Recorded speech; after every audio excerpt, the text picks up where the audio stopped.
Just rapt to have you on board. A little bit more of a mature age, which is fantastic for our group. A real calming influence, I think you'll know.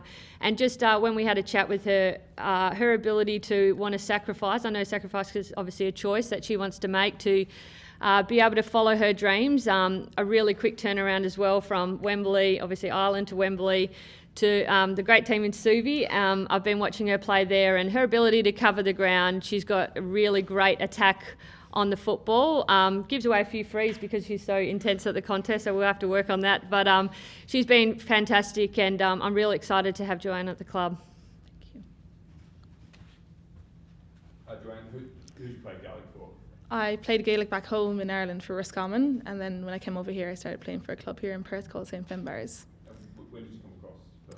When? Sorry. I came this time last year, so just end of March last year. I moved over for work.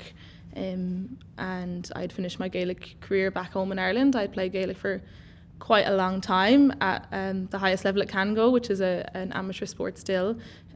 So I had spent a lot of my life balancing both, say, career and my sporting career as well. And then when I came over here, I made a plan to focus on just my professional career. And then all of a sudden I found an oval-shaped football, and here I am. So, what do you do for work? I'm a doctor at Perth Children's Hospital. And is that why you moved? Yeah. So there's a lot of Irish doctors in Perth. A lot of Irish doctors move over for a couple of years. The healthcare system in Ireland is quite difficult to work in. So a lot of doctors move over here for a couple of years just to be honest, to work in the sun and have develop that work-life balance a bit more.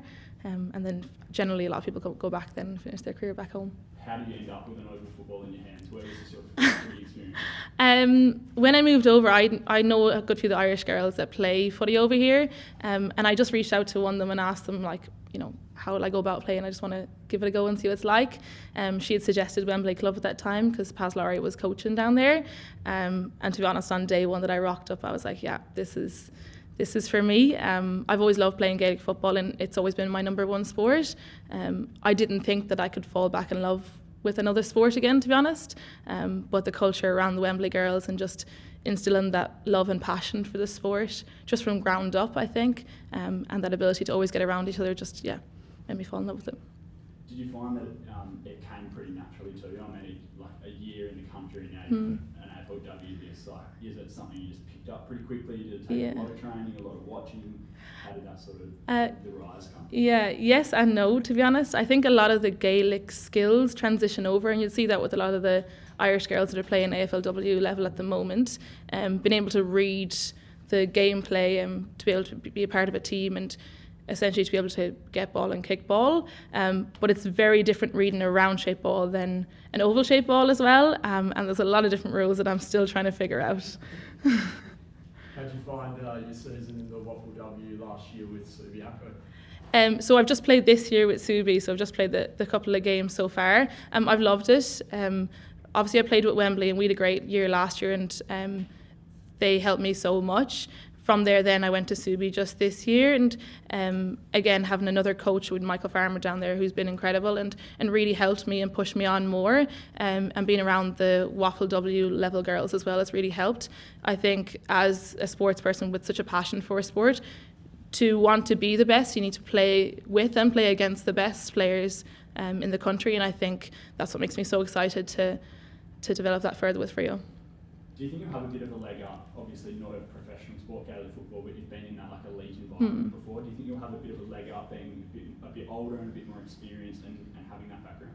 I think so. I hope so. I think coming from playing that level, you understand the importance of it all, and you understand how important organisation and commitment and consistency is. I think also in my professional career it helps a lot.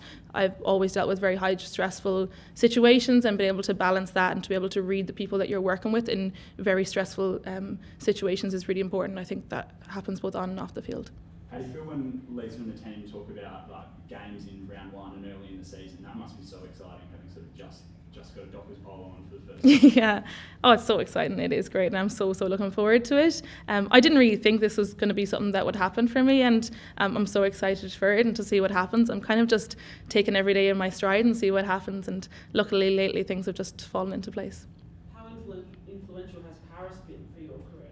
Hugely. I think on that first day, just having her always around and having that big influence there, and like I said, she just developed that like that base of passion for the sport and love for the girls around you, and made that the culture that was there, that we always get around each other, and that's what the most important thing. The most important thing was friendship in that club, and we went on and had a tremendous team, and some of the girls from that club now play here as well, and I think that all, to be honest, stemmed from Paz. Is she someone that you still have contact with? Yeah, she sent me a lovely message after I got drafted, and she's always been so great for me, even playing with Subi and things like that, and she's a great person. I really look up to her.